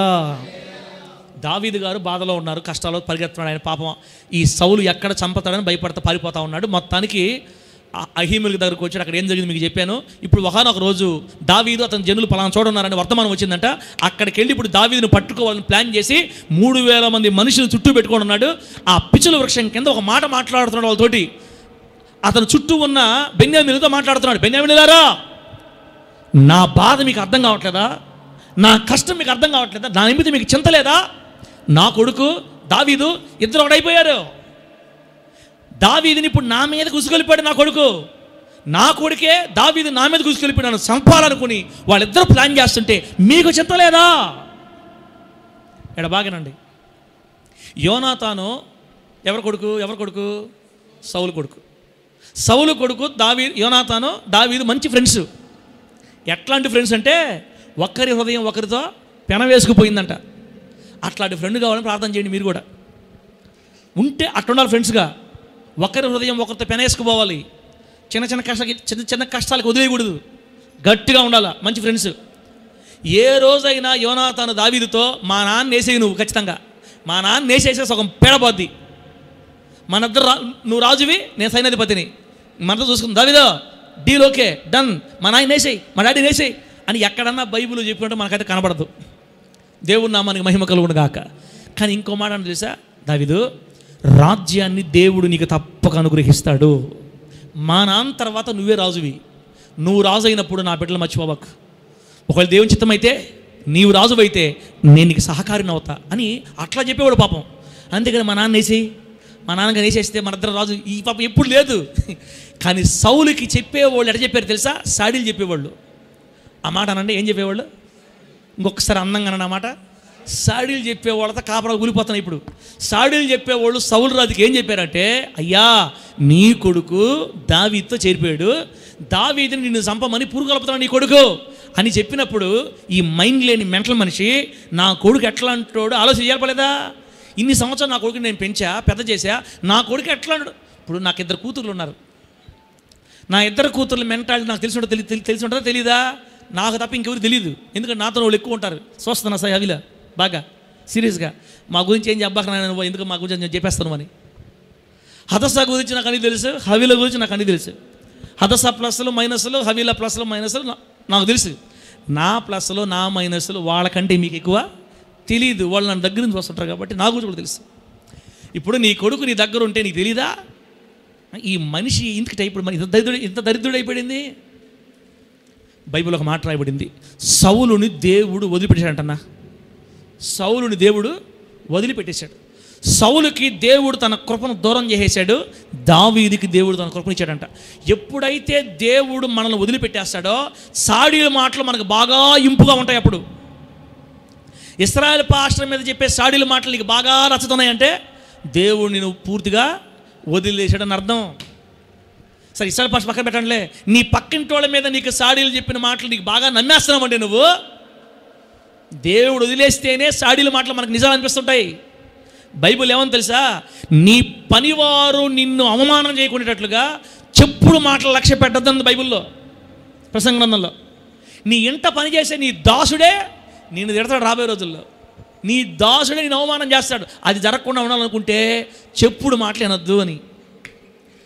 సాడీల మాటలు ఎంత బాగా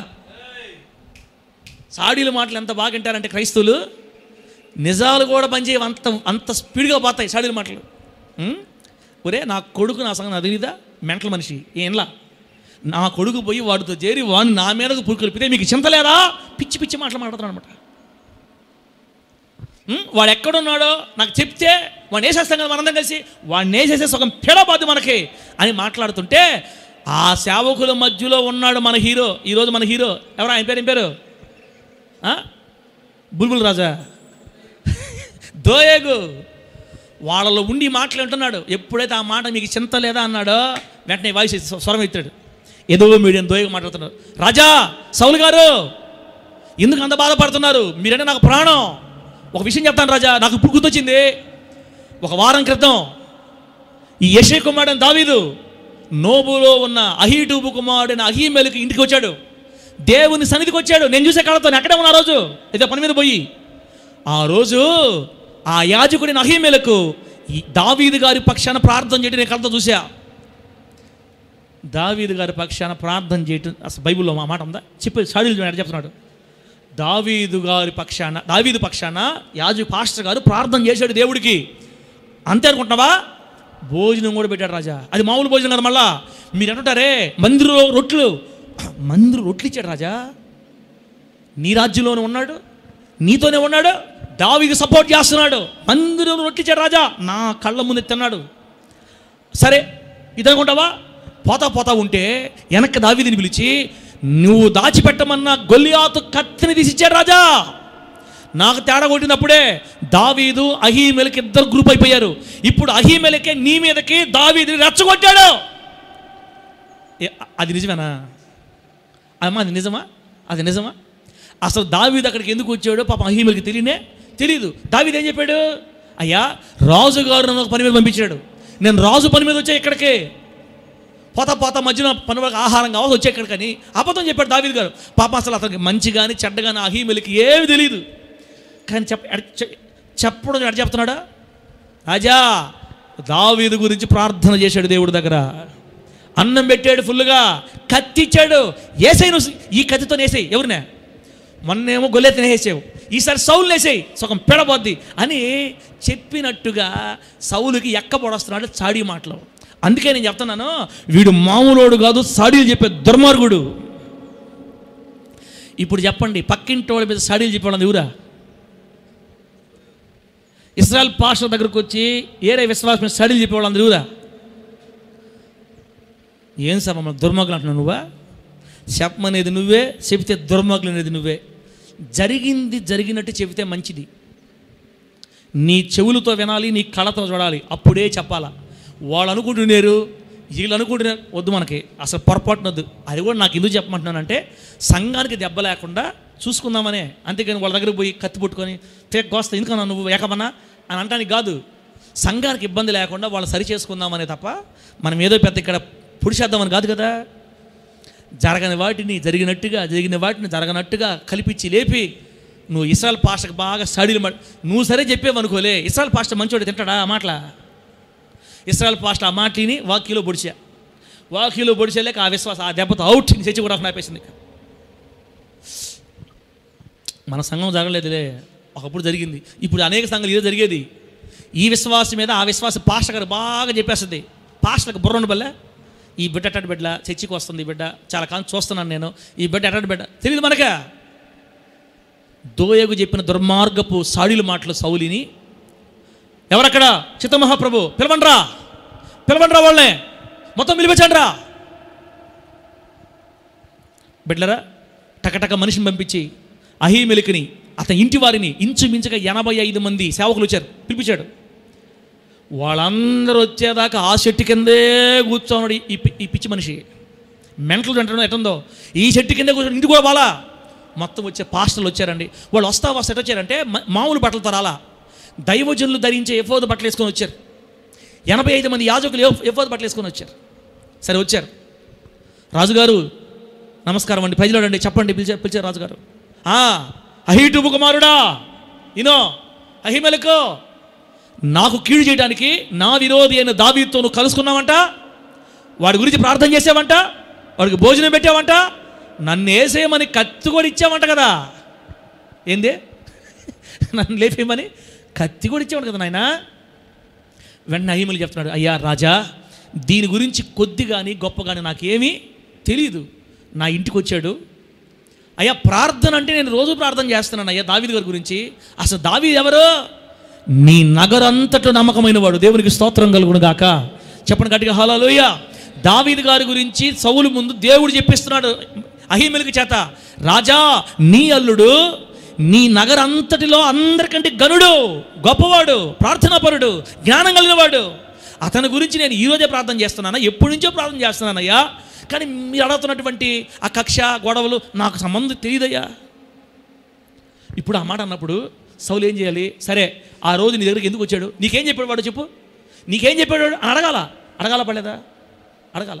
కానీ దేవుని బిడ్డలారా, అక్కడ రాయబడిన మాట ఏంటంటే, ఏం మాత్రం కూడా ఆలస్యం చేయకుండా, ఏం మాత్రం కనికరించకుండా, నీవు దావీదుతో కలుసుకున్నావన్న మాట స్థిరం. వాడు నీ దగ్గరికి వచ్చాడు, నువ్వు అన్నం పెట్టావు, కత్తిచ్చావు, అవునా కదా? అవునయ్యా అడిగాడు. సాల్లే రే సేవకులారా, 85 మందిని ఎక్కడ చంపేయండి అంతే, ఎక్కడ వేసేయాలా, ఇప్పుడు వేసేయాలా అన్నాడు. అబ్బో, ఎవరిని చంపన్నాడు? ఇప్పుడు ఎవరిని చంపన్నాడు? 85 మంది పాస్టర్ని చంపమన్నాడు. దావీదు చుట్టూ ఉన్నటువంటి బెన్యామీనీలు వాళ్ళకి తెలుసు దేవుని సేవకుల్ని ముడితే దేవుని కనుగుడ్ని ముట్టంటే వాళ్ళకి తెలుసు, వాళ్ళకు ఉంది బైబిల్లో, ఒక ధర్మశాస్త్రంలో. ఎంత చెప్పినా సౌలు రాజు చుట్టూ ఉన్న పని వాళ్ళు మాత్రం ఒక్కరు కూడా ముందు గదల్లా. దైవజనులు ఎఫోదు వసలు వేసుకొని వచ్చిన ఇలా తాగితే మా చాప్టర్ క్లోజ్ అని ఎవరు ముందు రావట్లా. ఏంట్రా చెప్తాడు, ఎవరు రావేంటి అట్టి చూశాడు. గుండెల్లో నుంచి పొంగి పొరతున్న కోపం ఎవరికా ఈనాటి మన హీరో దోయగు. గుండెల్లో లోపల కక్ష. ఇటు చూసే కనపడాడు అక్కడ దోయగు. దోయగు మొత్తాన్ని వేసేరా అన్నాడండి. అన్నాడో లేదో, అన్నాడు మాట పూర్తి కాకముందే పరిగెత్తుకుంటా వెళ్ళి అక్కడ కత్తి తీసుకొని బిడ్డరా ఒకరి తర్వాత ఒకరిని పొట్టలో పొడుస్తున్నాడో తెలియదు, పీకలకు వస్తున్నాడో తెలియదు, ఎట్ట పొడుస్తున్నాడో తెలియదు, పేగులు బయటకు వస్తున్నాయి, రక్తం కారిపోతా ఉంది. కోళ్ళను కోసినట్టుగా 85 మందిని చంపేసాడు ఒకడే. ఎదురు తిరగడం లేదు, ఎదురు తిరిగితే రాజుగా చంపేస్తారు. నిర్దోషమైన దైవజనుల్ని, ఏ తప్పు తెలియని సేవకుల్ని 85 మందిని పొట్టను పెట్టుకున్నాడు ఆ రోజు. చంపమన్న సౌలు రాజు మహాదుర్మార్గుడైతే గుండెల్లో కక్షను దాచుకొని నిర్దాక్షిణ్యంగా ఇజ్రాయేలీల సేవకుల్ని ఓచకోత కోసిన ఈ దోయగు మరింత దుర్మార్గుడు, మరింత దుష్టుడు. వీళ్ళ 85 మందిని చంపాడు. అంత తాపాడా చూడండి అన్న. 22 వచ్చిన చూడండి. అంత తాపాడా 22 అధ్యాయం 17 వచ్చిన చూడండి. 17 నుంచి చదువుతాం. యెహోవా యాజకులకు వీరు దావీదుతో కలిసినందునను అతడు పారిపోయిన సంగతి తెలిసియు నాకు తెలియజేయకపోయినందునను మీరు వారి మీద పడి చంపుడని తన చుట్టూ నిలిచి ఉన్న కావలి వారికి ఆజ్ఞ ఇచ్చెను. రాజు సేవకులు యెహోవా యాజకులను హతము చేయనొల్లక ఉండగా రాజు దోయగుతో నీవు యాజకుల మీద పడుమని చెప్పాను. అప్పుడు ఎదోమీడిన దోయగు యాజకుల మీద పడి ఏఫోదు ధరించుకున్న 85 ఆ దినమున హతము చేశాను. అంతేనా? 19 వచ్చిన చూడండి. మరియు అతడు యాజకుల పట్టణమైన నోబు కాపురస్తులను కత్తివాత హతము చేశాను. మగవారినేమి, ఆడువారినేమి, బాలులనేమి, పసిపిల్లలనేమి, ఎడ్లనేమి, గార్ధపములనేమి, గొర్రెలనేమి అన్నిటినీ కత్తివాత హతము చేశాను. అబ్బా, ఓరి దుర్మార్గుడా, నువ్వు ఎంత దుర్మార్గుడిరా, ఎంత కక్ష కట్టుకొని గుండెలారా నువ్వు ఇశ్రాయేలు అంటే. ఒక యాజకుల పట్టణం మీద పడ్డాడంట. సౌలు చంపమనింది ఎవరినే? ఇక్కడున్న 85 మందినే. అక్కడ చెప్పలా, రాజా వీళ్ళు బ్రతుకుంటే వీళ్ళ ఊర్లో ఉన్న వాళ్ళు కూడా నీకు విరోధులే, వాళ్ళు బ్రతుకుంటే నీకు ఎప్పుడైనా హాని చేస్తారు, నువ్వు అని రాజా అక్కడ పోయి లేపొచ్చేస్తా, సరే పోరా అన్నాడు. అంతే. వెళ్ళి యాజకుల పట్టణం అని నోబులోనికి వెళ్ళి మగవారినేమి, ఆడవారినేమి, ముసలివాళ్ళనేమి, గర్ధబాలని, గొర్రెలు, ఒంటెలు, గాడిదలు దేన్ని కూడా బతకనీయకుండా మా పసిపిల్లలు కూడా పెట్టారా, పసిపిల్లలు కూడా. కనుక ఎవరినే పసిబిడ్డలు ఏం తప్పు చేశారన్న? పసిబిడ్డలు. వీడు ఎంత దుష్టుడో చూడండి. ఈ ఎదోమీడిన దోయి ఎంత దుష్టుడో. ఇజ్రాయేలుల పసిపిల్లలు సైతం పాస్టర్ల పిల్లలందరూ చంపేశాడు. ఇంకా ఆ ఊరిలో ఒక్కడ కూడా బతకకుండా జంతువుల్ని, ఆడవారిని, మగవారిని, పసిపిల్లలు మొత్తం చంపేశాడు. దుర్మార్గుడు అనే పదం కంటే ఇంకా ఏదైనా కఠినమైన అది వాడాలి. దుష్టుడైన దోయకు, దుర్మార్గుడైన దోయకు. దేవుని బిడ్డలారా, ఇది వీడి హిస్టరీ. ఇప్పుడు వాడి గురించి మామే నేర్చుకోవాలి. పాస్టర్ గారు ఇప్పుడు దాకా చెప్పారు కదా, ఇప్పుడు దాకా అతని చరిత్ర చెప్పావు. ఇప్పుడు అతని గురించి మేమేం నేర్చుకోవాలి? ఇప్పుడు ఏం చేయొద్దంట మమ్మల్ని? దోయగు ద్వారా దేవుడు మనకు బుద్ధి చెప్పడానికి ఏం నేర్పించాలనుకుంటున్నాడు? ఇప్పుడు 52వ కీర్తన తీయండి. 52వ కీర్తన దావీదు గారు ఈ దోయగు గురించి రాశాడు. ఆ కీర్తన కూడా 52వ కీర్తన దీన్ని మనం ఏం చేయకూడదు అక్కడ ఉంది. 52వ కీర్తన శూరుడా, అక్కడ పైన చూడన్నా, పైన ఉందన్న 52వ అధ్యాయంలో స్టార్టింగ్లో రాశాడు. ప్రధాన గాయకునికి రాశాడు దావీదు గారు. ఎదోమీయుడైన దోయగు సౌలు నద్దకు వచ్చి దావీదు అహీమెలకి ఇంటికి వచ్చి ఉన్నాడని అతనితో చెప్పినప్పుడు దావీదు రచించిన దైవధ్యానం. ఈ దోయగు విషయంలోనే దావీదు గారి పాట రాశారు. దుఃఖంతో రాశాడు ఈ పాట. ఏం రాశాడు? శూరుడా అంటే దోయగు, నీవు చేసిన కీడుని బట్టి ఎందుకు అతిశయపడుతున్నావు? చూడండి, 85 మంది పాస్టర్లని, మనోహరన్న 85 మంది పాస్టర్లను చంపినప్పుడు, అంత మాత్రమే కాకుండా వారి పట్టణంలోకి వెళ్ళి అందరం చంపినప్పుడు అంట దోయగు అతిశయపడ్డాడంట. నా కసి తీర్చుకున్నాను రా, నేను నా కసి తీర్చుకున్నాను, నన్ను మా పట్టణాన్ని నాశనం చేస్తారు, నా కసి తీర్చుకున్నా, కానీ బయటికి మాత్రం మంచిగా ఉన్నాను నేను. ఇంతమందిని చంపా అతిశయపడుతున్నాడంట. అబ్బో, మనిషిని ప్రాణాన్ని తీసిన బాధ లేకుండా, సేవకులను చంపిన బాధ లేకుండా అతిశయపడుతున్నాడంట అండి. కీడు చేసినందుకు అతిశయపడుతున్నాడు. కానీ వెంటనే దావీదు అంటారు, దేవుని కృప మాత్రం రే దోయగు, దేవుని కృప నిత్యం ఉంటుందిరా, ఆ కృప నిన్ను గమనిస్తుంది. 2వ వచనం, మోసము చేయువాడా, వాడిగల మంగళ కత్తివలే నీ నాలుక నాశనము చేయ ఉద్దేశించుచున్నది. మేలు కంటే కీడు చేయటయు, నీతి పలుకుట కంటే అబద్ధము చెప్పుట నీకు ఇష్టం. కపటమైన నాలుగు గలవాడా, అధిక నాశనకరమైన మాటలే నీకు ఇష్టం. కావున దేవుడు సదాకాలం నిన్ను అణగొట్టును, నిన్ను పట్టుకొని ఆయన నీ గుడారములలో నిన్ను పెళ్లగించును, సజీవుల దేశంలో నిన్ను నిర్మూలము చేయును అని దావీదు గారు అతని గురించి బాధపడుతున్నాడు. ఇప్పుడు ఈ దోయోగు నుంచి మనం ఏం నేర్చుకోవాలంటే, నంబర్ 1, ఎప్పుడు కూడా నీవు దోయోగులాగా మోసం చేయకూడదు. మనం ప్రజల్ని రాసుకోండి. దోయోగు ఇతరులు మోసం చేశాడు. దోయోగు ఎవరిని మోసం చేశాడు తెలుసా? చెప్పండి, ఎవరిని మోసం చేశాడు? సౌలును మోసం చేశాడు. అబద్ధాలు చెప్పి సౌలును మోసం చేశాడు. అబద్ధాలు చెప్పి నమ్మించేశాడు సౌలుని. పొరపాటును కూడా నీ నోటితో అబద్ధపు మాటలు చెప్పి ఇతరులను నువ్వు మోసం చేయకూడదు. అప్పుడు నువ్వు దోయోగు లెక్కలోకి వస్తావు బిడ్డ. దోయోగు నాలుకంట మంగళ కత్తి లాంటి నాలుకంట. చెప్పండి, ఏ కత్తి? మంగళ కత్తి అంటే గుండు వేస్తారు చూడండి, మనకి రేజర్ పెట్టి, అది బ్లేడ్ పెట్టి బాగా దిగుతుందా, ఒక రకంగా దిగుతుందా? మంగళ కత్తి ఎట్టుంటుందా? అట్టంటే లేచిపోద్ది అంతే.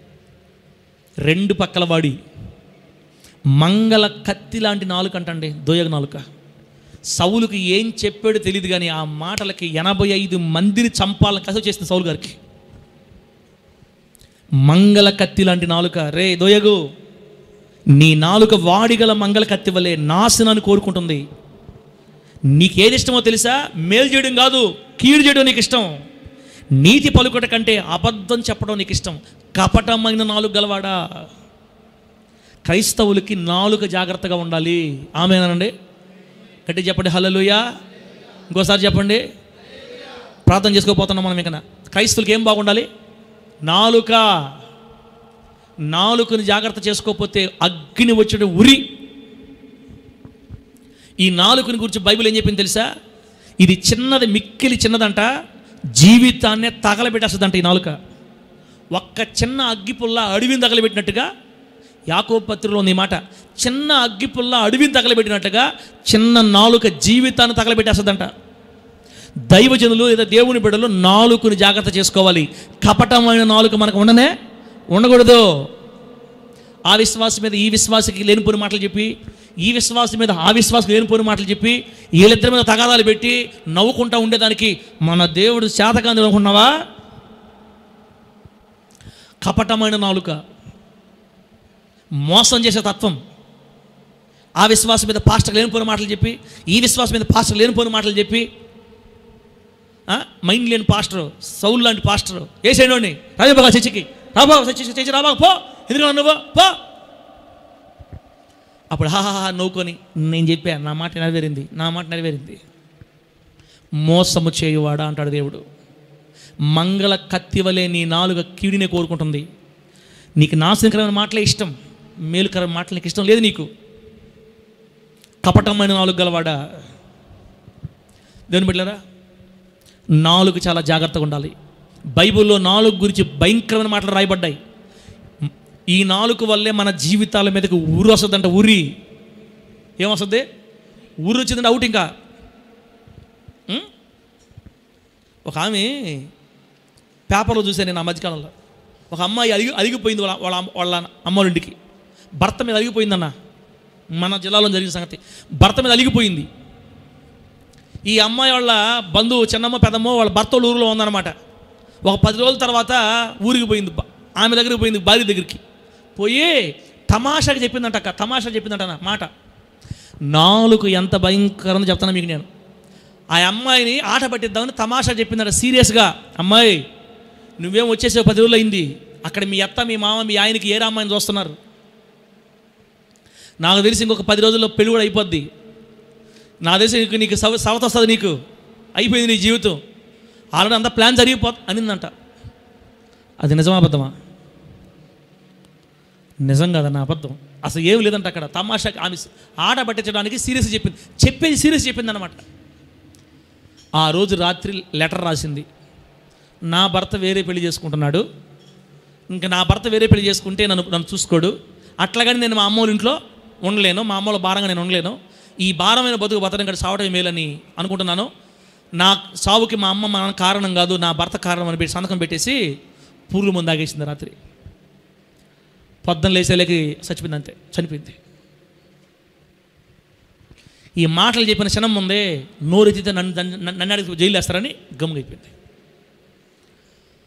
నోటి నుండి నాలుక మాట్లాడిన ఒక్క మాట ఒక ప్రాణం తీసేసింది, అంతే.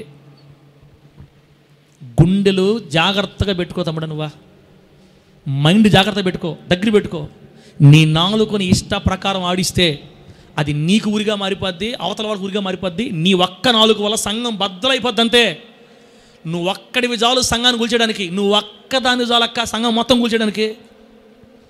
నీ నాలుకే సంఘాన్ని కట్టద్ది, నీ నాలుకే సంఘాన్ని కూల్చేస్తుంది, అంతే. కానీ గుర్తుపెట్టుకో, ఈ విధంగా కపటమైన నాలుకలు కలిగి సంఘాలను పాడు చేసినా, కుటుంబాలు పాడు చేసినా, ఇతరుల కాపరాలు పాడు చేసినా ఆ వ్యక్తిని దేవుడు మాత్రం ఖచ్చితంగా వదలడు అని గుర్తుపెట్టుకో. అక్కడ ఏం రాయబడింది 5వ వచనంలో, రే దోయగు, దేవుడు సదాకాలం నిన్ను అనగొడతాడంతే, నిన్ను పట్టుకొని గుడారం నుంచి పెళ్ళగిస్తాడు, నిన్ను సజీవుల దేశంలో నిన్ను నిర్మూలన చేసేస్తాడు, అంటే బ్రతికి ఉన్న ప్రజల్లోంచి నిన్ను పూర్తి తీసేస్తాడంటే నిన్ను మరణంలో తీసుకెళ్ళిపోతాడు దేవుడు అని అర్థం అనమాట. చావు ఎత్తుకుంటా వసద్ది ఇటువంటి కపటమైన నాలుక కలిగిన వాళ్ళకి.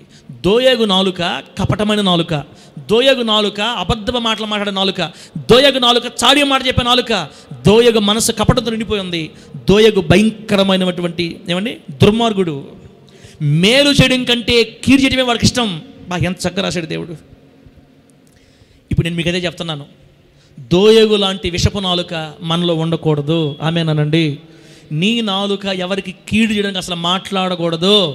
నీ గ్రామంలో ఉన్న వాళ్ళు ఒకవేళ తప్పటి అడుగులు వేసినా సంగతిని దాచాలే తప్ప నీ నోటితో నీ నాలుకతో ఇంకొకరు చెప్పడానికి వీల్లేదు. నీ నాలుక ఇతర కాపురాలు కట్టాలా,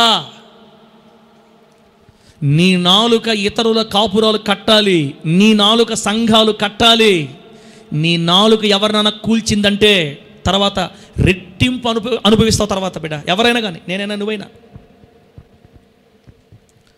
ఎన్ని కాపురాలు కూలిపోతున్నాయమ్మా, ఎన్ని కాపురాలు కూలిపోతున్నాయి. ఇక్కడ ఉన్న బిడ్డలు చాలామంది ఉన్నారు, ఇట్లా నాకు తెలిసిన చాలామంది ఉన్నారు ఇక్కడ ఉండేవాళ్ళు. సాడీలు చెప్పడం బాగా ఇష్టం మనకి, కపటమైన మాటలండి. జరిగింది ఒకటి చెప్పేది ఒకటి. ఎందుకు అక్క అవసరం మనకి చెప్పండి? ఈ నాలుక ప్రపంచానికి చిచ్చు పెట్టద్దంట. ఒకరోజు ఈ నాలుగుకే దేవుడు చుచ్చు పెడతాడు, అగ్నిలో చిచ్చు పెడతాడు, అగ్నిగణంలో. దోయగు నాలుక విషపు నాలుక, దోయగు నాలుక మంగళ కత్తి వంటి వాడుగల నాలుక. దోయగు మోసం చేసేవాడు, దోయగు వక్రబుద్ధి కలిగిన వాడు మేలు కంటే కీడు చేయడం ఇష్టపడతాడు. సౌలు అంత కీడు చేయడానికి 85 మందిని యాజకులను చంపడానికి కారణం ఈడే, దోయగే. 85 మంది యాజకులను చంపిన దోయగు అతని పట్టణం అంతటిని నాశనం చేసిన రక్తదాహం రక్త పిపాసి దోయగు, అంతే. భయంకర మాట ఏంటంటే ఈ దోయగు దేవునికి శత్రువు. చెప్పండి, ఎవరికి శత్రువు? ఎవరికి శత్రువు? ఇంత ఘోరమైన కార్యం చేసిన దోయగు దేవుని శత్రువు కాదా? ఈ దోయగు దేవుని శత్రువు, సౌలు రాజు కూడా దేవుని శత్రువు అయిపోయాడు. వీళ్ళిద్దరూ చరిత్రహీనులుగా మిగిలిపోయారండి. సౌలు రాజు లాస్ట్లో ఎట్లా చచ్చిపోయాడు మీకు తెలుసు. సౌలు రాజు వంటి మరణం ఇంకా రాజులో ఎవరికి రాలా. తిమోతన్న, సౌలు రాజు వంటి మరణం ఇంకెవరికి రాలా. ఇజ్రాయేలు రాజుల్లో మొండెము తల వేరు చేసింది ఒక్కడికే. చెప్పండి, ఏనేది? మొండెము తల వేరు చేసి మొండాన్నేమో బేర్షాను పట్టణం గోడ తగిలించారంట, తల తీసుకెళ్ళి దేవత గుడిలో పెట్టారు. ఇంత ఘోరమైన చావు, ఇంత ఘోరమైన దుర్మరణం ఇంకే రాజుకు రాలా, సౌలు తప్ప. 85 మంది యాజకుల్ని, వారి ఊరిని, భార్యల్ని. ఏమిరా, ఎవరు నువ్వు? వాడేదో చెప్పాడు, నువ్వు ఎట్లా అయినావురా? దుష్టుడైన దోయగు మాటలు నువ్వు ఎట్లా అయినావు? అమలారా, ప్రభు అంతా చెప్తున్నాడు ఈరోజు. ఆలోచించండి ఒకసారి. దయచేసి నీ నాలుగుతో కాపురాలు కోల్చొద్దు. వీలైతే కట్టు కాపురాలని. నీ నాలుక కీడు చేసే నాలుక అవ్వకూడదు, నీ నాలుక మేలు చేసే నాలుక అవ్వాలి. నీ నాలుక ఇతరులకు మేలు చేయాలి, నీ మాటలు ఇతర జీవితాలు కట్టాలి, నీ మాటలు ఇతరులను నొప్పించకూడదు, బాధ పెట్టకూడదు, ఆదరించాలా. నీ మాటలు సంఘాన్ని కట్టాలి, నీ మాటలు సేవకులు కట్టాలి, నీ మాటలు అనేకులు దీవెనకరంగా మారాలి. అది మనకు ఆశీర్వాదం. దోయేగులో నుంచి దేవుడు మనకు బుద్ధి నేర్పిస్తున్నాడు ఈరోజు. దుర్మార్గుడైన దోయేగు, ఆరనా దోయేగులాగా ఉంటావా? ఆరనా దుర్మార్గుడు దోయేగులాగా ఉంటావా? సిమోను, మన నాలుగు కాపరాలు కట్టాలా కోల్చాలా? మన నాలుక ఇతరుల కాపరాలు కట్టాలా కోల్చాలా? ఒరే నీ భార్య అటు పోయింది, అరే నీ భార్య అనుకో, వడద కొడుకుంటారు కదా. సీమోన్ ఫ్రెండ్ ఉంటాడు, సీమోన్ ఫ్రెండ్, అయ్యా మీ భార్య అన్నాడు అనుకో, ఇంకా సీమోన్ ఫ్రెండ్ భార్య దున్నుకోవడమే, కొట్టుకోవడమే, గుమ్ము కొట్టుకోవడమే. మధ్యలో సీమోన్ హాహా నవ్వుకుంటాడు. సీమోన్ దేవుడు వెళ్తాడా? సీమోను దేవుడు వెళ్తాడా? ఏదో రాకి చర్చికి వస్తే ఈరోజు నేను నాకు చదువుకున్నాడు ఏంది, నేను ఎందుకు చెప్తాను మా ఫ్రెండ్లకి అట చెప్పే మహానుభావులు ఉంటారు లోకంలో. ఇంత జరిగితే ఇంత చెప్పి కాపరాలు కూల్చేస్తారు కదా. నీ నాలుకకు దేవుడు చిచ్చి పెట్టేస్తాడు ఒకరోజు. దేవుని బిడ్డలారా, క్రైస్తవులు జాగ్రత్తగా ఉండాలి. తమ నాలుకని ఈ దోయేగులో నుంచి మనం నేర్చుకోవాల్సింది నాలుక జాగ్రత్త అంతే. దోయేగు నాలుక భయంకరమైన చెడ్డది, కపటమైన నాలుక, వాడిగల మంగళ కత్తి వంటి నాలుక, కీడు చేసే నాలుక, మోసం చేసే నాలుక, అబద్ధాలు చెప్పి మాటలు చెప్పే నాలుక, భర్త మీద వారికి భార్య భర్తకే చెప్పి కాపురాలు కూల్చే నాలుక. జాగ్రత్త బిడ్డ. ఒకవేళ ఎంతో తెలిసి చేసేవో తెలియచేసేవో ఒకవేళ చేసి ఉంటే ఈరోజు దేవుడితో ఒక తీర్మానం చేసుకో, ఇంకెప్పుడు నా నోటితో నా నాలుగుతో కాపురాలు కూల్చే మాటలు నేను చెప్పనయ్యా. ఇంకెప్పటికీ నా జీవితంతో నాలుగు కాపురాలు కూల్చే మాటలు నేను చెప్పను. తల్లిదండ్రుల మధ్య చిచ్చులు పెట్టను, భార్య మధ్య చిచ్చులు పెట్టను. నేను తెలిసి చేసాను తండ్రి, నన్ను క్షమించండి తండ్రిని ప్రభుత్వ సమాధానం పడి క్షమాపణ అడి కన్నీళ్ళు విడి పశ్చాత్తాపడితే ఈరోజు మనల్ని ఖచ్చితంగా దేవుడు క్షమిస్తాడు. దేవునికి మహిమ కలుగును గాక. చెప్పండి గట్టిగా హల్లెలూయా. క్షమిస్తాడా క్షమించడా? క్షమిస్తాడా క్షమించడా? తెలియక ముందు చేసావు కాబట్టి క్షమించేస్తాడు. ఇప్పుడు ఇక మీద చేసావా కాసుకో, ఇంకా కాసుకో. ఇక మీద కానీ చేసావా ప్రమాదం ఉంది. జాగ్రత్త పడి ప్రభుత్వ సరిదిద్దుకుందాం. దేవుడు మన కుటుంబాలు ఆశీర్వాదకరంగా మార్చి వర్ధిల్ల చేయును గాక. కళ్ళు మూసుకొని ప్రార్థన చేసుకుందాం బిడ్డలారా, కళ్ళు మూసుకొని ప్రార్థన చేసుకుందాం.